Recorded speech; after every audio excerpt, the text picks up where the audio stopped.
Vamos voltar a falar aqui sobre o processo de afastamento, o afastamento do governador Carlos Moisés no processo de impeachment que está sendo tramitando na Assembleia Legislativa. O contato agora é com o deputado estadual Márcios Machado, que está em contato com a gente. Muito bom dia, deputado Márcios.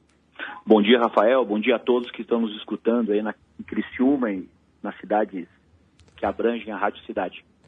Deputado, a votação que adentrou a madrugada de sábado, como é que o senhor avalia o resultado, o desfecho da votação da comissão mista, do Tribunal Misto, realizada no último sábado? Pois bem, eu avalio que foi de forma muito sensata, né? O meu voto, quando do prosseguimento do feito, eu votei pelo prosseguimento para poder estudar e analisar ainda mais a questão da cassação do governador Carlos Moisés da Silva e pedi o afastamento, a retirada da vice-governadora Daniela do processo. Então, a minha votação foi essa. Então, teve dois grupos. Um grupo pró-Moisés e pró-Daniela e um grupo que era para ter o processo de cassação. E eu fiquei no meio desses dois grupos. Eu fui o 7º voto para a Daniela. Então, eram 6-32. Daí, quando eu votei com ela, foram 6-33 e 7-32. Então, eu acredito que foi bem sensata a retirada dela, porque, imagine, ela assumiu pouco tempo o governo e não haveria o porquê caçar uma vice-governadora eleita por esse motivo. No voto dos 4 desembargadores, ficou na defesa deles e que o processo não seria para um afastamento, né? Como é que o senhor também acompanhou isso e pode avaliar isso em relação ao voto dos deputados, né, que por unanimidade votaram pelo afastamento do governador? Pois bem, eu analiso na fala do deputado Vampiro, que foi muito sensato e coeso. Ele apresentou que houveram 3 mandados de segurança para que ocorresse a equiparação salarial dos procuradores do Estado com o da Assembleia. E os 3, alguma coisa muito estranha aconteceu.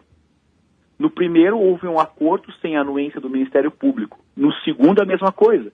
Então, eles não recorreram. Então, para que eles recebessem essa equiparação salarial, houve não um procedimento adequado de defesa do Estado, mas sim de defesa de uma categoria. Então, foi bem clara na fala do deputado Vampiro o que aconteceu dentro de todo esse procedimento.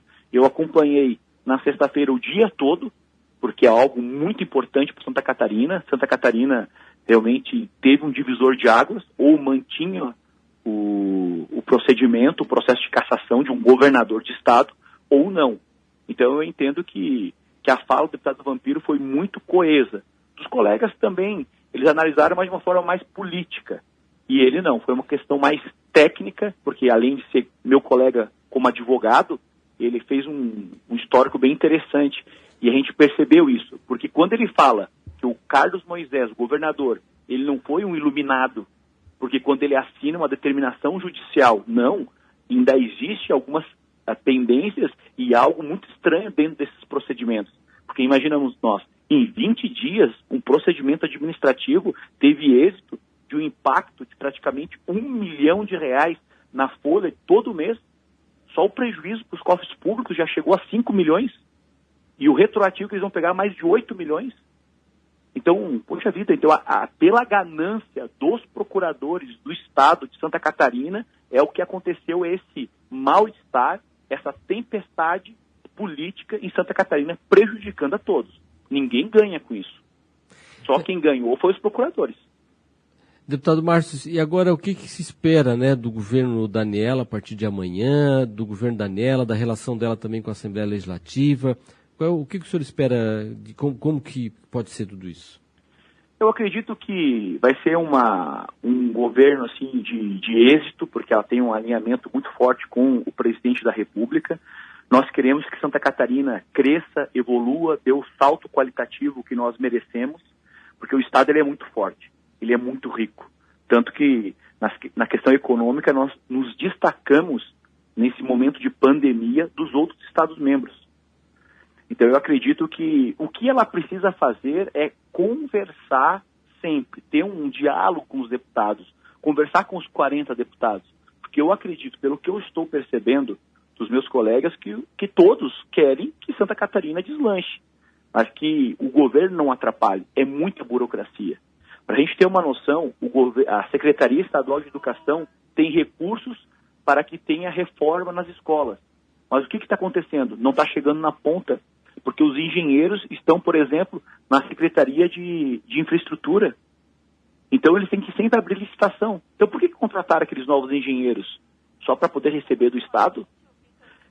Rafael, para você ter uma noção, sou o único deputado que tem 5 engenheiros para fazerem projetos e fiscalizarem obras. Eu não consigo fazer o projeto das emendas que eu direcionei para a Secretaria de Educação, para as escolas do Estado. Por quê? Porque eles não estão aceitando os projetos. Porque tem que abrir uma licitação. Poxa vida, nós trazemos os projetos, doamos, e daí o engenheiro, que é concursado do Estado, ele analisa se está tudo certo. E se ele quiser modificar, tudo bem, pode modificar. Mas agora tem que abrir uma licitação. Tudo é para entrega para os outros fazerem. Então o Estado está muito inoperante. Muitas coisas boas. O governo acertou muita coisa. Licitações estranhas que ele conseguiu romper, como do oxigênio, que isso é levantado em todos os lugares, que era 24 milhões, ele conseguiu reduzir pela metade a mesma quantidade de metros cúbicos, o oxigênio igual da mesma empresa. Sabe? Então a gente precisa continuar dentro dessa linha, uma linha de gestão mais qualificada, e agora a governadora hoje, ela deve conversar com a gente, para que a gente possa apresentar justificativas de projetos importantes. Foi vetado um projeto que reduz a altura para ingresso na carreira militar em Santa Catarina, equiparando ao Exército Brasileiro, equiparando a outros Estados-membros. Puxa vida, ele foi lá para o governo, quando era para conversar, não conversou, vetou, voltou, nós derrubamos o veto, foi ajuizado, e daí perdemos através de um MADIM, e prejudicou muitas pessoas com isso. Então nós precisamos ter um diálogo, porque ninguém quer o mal do Estado. Agora nós precisamos que a gente tenha esse entendimento, essa compreensão, para que a gente possa realmente fazer a transformação que Santa Catarina deseja e merece.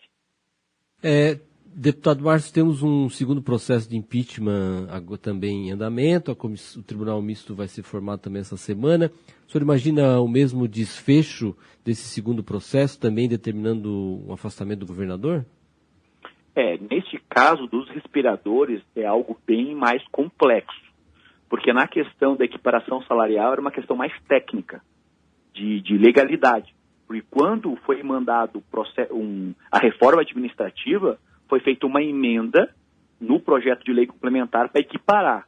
O governador vetou, mandou para a Assembleia, nós mantivemos o veto. Nesse caso, os respiradores é algo surreal. Você antecipar o pagamento para uma empresa que não tinha credibilidade nenhuma, onde ligava era uma casa de massagem, né? E daí perder 200 respiradores por um valor altamente superfaturado, e voltou desses 33 milhões poucos, aproximadamente 11 milhões, poxa vida, mas 22 milhões nós perdemos. E quem que recupera isso? Então eu acredito que é bem mais complexo e dessa vez ele não escapa.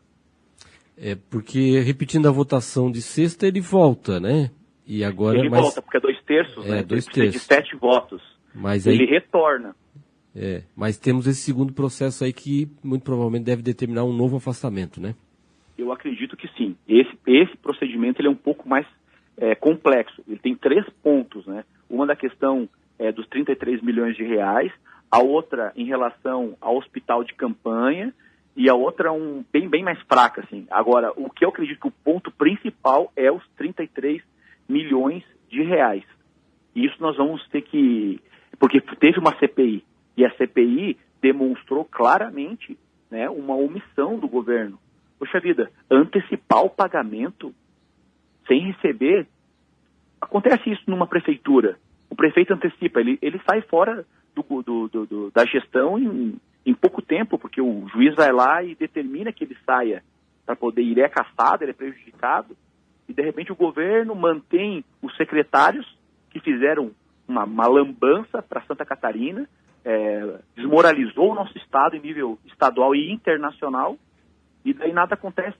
Não, ele, infelizmente, aconteceu isso e ele vai ter que ser punido. Então eu entendo que ele deve ser afastado e mantém a vice-governadora, agora governador do estado, para que ela faça a gestão e que ela possa realmente terminar esses 2 anos com coerência, com racionalidade, para que a gente possa fazer as obras estruturantes que Santa Catarina precisa.